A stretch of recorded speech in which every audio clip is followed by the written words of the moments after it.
Il nous reste maintenant à voir les conséquences, si l'on peut dire, du sacrifice de notre Seigneur sur la croix. Autrement dit, les mérites. Qu'est-ce que notre Seigneur a mérité sur la croix? Notre Seigneur, par son sacrifice, a d'abord mérité pour lui-même. C'est lui qui souffre, c'est lui qui meurt sur la croix, et par cette ignominie, par cette humiliation, notre Seigneur a mérité pour lui-même sa résurrection, sa propre résurrection. Il a mérité pour lui son ascension au ciel, et il a mérité d'avoir un nom, comme dit saint Paul, il a mérité d'avoir un nom qui est au-dessus de tout nom. Et donc il a mérité d'avoir une gloire en tant qu'homme qui lui provient justement de ses souffrances.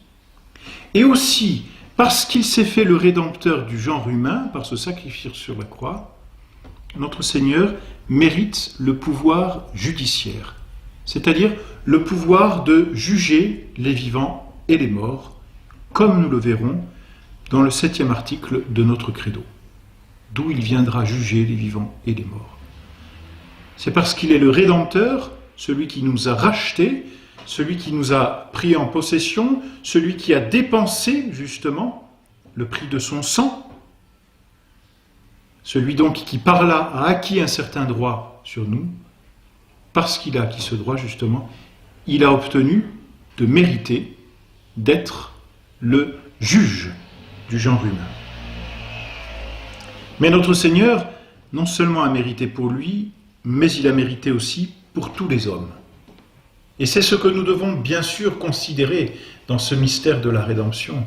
Tout ce que notre Seigneur nous obtient, c'est absolument merveilleux. Par lui, nous avons été sauvés, justement. Pourquoi? Parce que d'abord, ce mystère nous délivre du péché. Son sang devient comme le bain régénérateur de nos âmes. Il nous a aimés et il a lavé nos péchés dans son sang. Saint Jean s'exprime ainsi dans son Apocalypse, lavé de son sang. Donc il nous a délivrés du péché. Non seulement il nous a délivrés du péché, mais nous le savons en nous rachetant, il nous a affranchis du pouvoir et de la puissance du démon. Maintenant, le prince du démon va être chassé, le prince de ce monde. Et notre Seigneur annonce d'ailleurs à ses apôtres avant sa mort, c'est quand on relit dans les chapitres de Saint Jean, ces chapitres qui précèdent sa passion, le discours après la scène, notre Seigneur annonce à ses apôtres qu'il a vaincu le monde et qu'il va nous délivrer justement de cette possession par le démon. Il nous a rachetés. Et alors, en nous rachetant, conséquence, c'est-à-dire en nous ôtant de la possession du démon, en lavant nos péchés, conséquence, que fait-il? Il nous délivre de la mort éternelle. Le cardinal Pie disait, nous n'avons par le péché qu'un seul droit, c'est le droit à l'enfer. Mais parce que notre Seigneur Jésus-Christ est mort sur la croix, eh bien nous avons été rachetés du péché, rachetés du démon, et donc soustraits à la peine éternelle de l'enfer, au jugement éternel. La mort est la solde du péché, dit saint Paul aux Romains, mais la grâce qu'on reçoit de Dieu, c'est la vie éternelle en Jésus-Christ notre Seigneur. La vie éternelle. C'est tout l'inverse, justement, de la vie de l'enfer. En nous rachetant, ou plutôt en nous soustrayant aux peines éternelles de l'enfer, notre Seigneur nous a réconciliés avec Dieu son Père. Et là encore, saint Paul s'exprime de façon très claire, nous avons été réconciliés avec Dieu par la mort de son Fils. Nous qui avions perdu le statut d'enfant de Dieu par le péché, nous retrouvons par la réconciliation dans la mort de son Fils ce statut d'enfant. Et par la grâce, le chrétien est en toute vérité enfant de Dieu, frère du Christ, et donc, dit saint Paul, co-héritier du Christ. Et oui, et c'est la 5e conséquence, 5e mérite que nous obtient notre Seigneur par sa passion, il nous permet à notre tour d'avoir part à l'héritage céleste. En redevenant enfants de Dieu, eh bien nous avons droit à l'héritage que nous promet Dieu, à l'héritage qu'il a déjà donné à son Fils, et qui est le gage aussi de notre propre héritage. En mourant sur la croix, en nous faisant à nouveau enfants de Dieu, eh bien, nous pouvons avoir part à la vie éternelle. Nous pouvons entrer, dit saint Paul aux Hébreux, dans le sanctuaire avec assurance par le sang de Jésus-Christ. Le sanctuaire, qu'est-ce que c'est? C'est le ciel éternel. Voilà donc les mérites que nous obtient notre Seigneur sur la croix.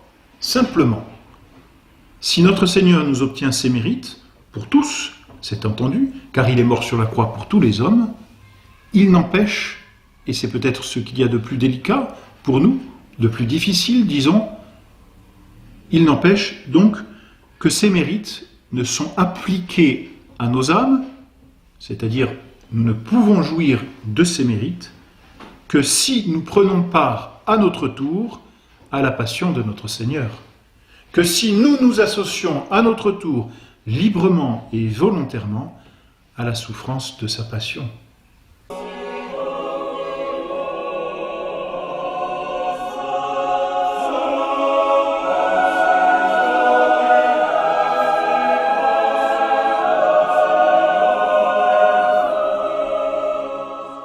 Saint Augustin a cette phrase merveilleuse, « Dieu qui nous a créés sans nous, ne nous sauvera pas sans nous. » C'est-à-dire que là où Dieu ne nous a rien demandé pour notre création, en revanche, pour notre rédemption, il nous demande notre coopération. Nous devons coopérer à la passion de notre Seigneur Jésus-Christ. Et saint Paul s'exprime ainsi aux Colossiens, « J'accomplis dans ma chair ce qui manque aux souffrances du Christ pour son corps qui est l'Église. » Cela ne veut pas dire justement que la passion de notre Seigneur est incomplète. Dans ce cas, elle ne serait pas universelle et elle ne suffirait pas à nous racheter. Ce ne serait plus le mystère de la rédemption. Non, la passion de notre Seigneur est parfaite, elle est complète. Simplement pour qu'elle s'applique à nos âmes, il faut notre propre coopération. Et c'est en ce sens que saint Paul dit « J'accomplis dans ma chair ce qui manque aux souffrances de Jésus-Christ ».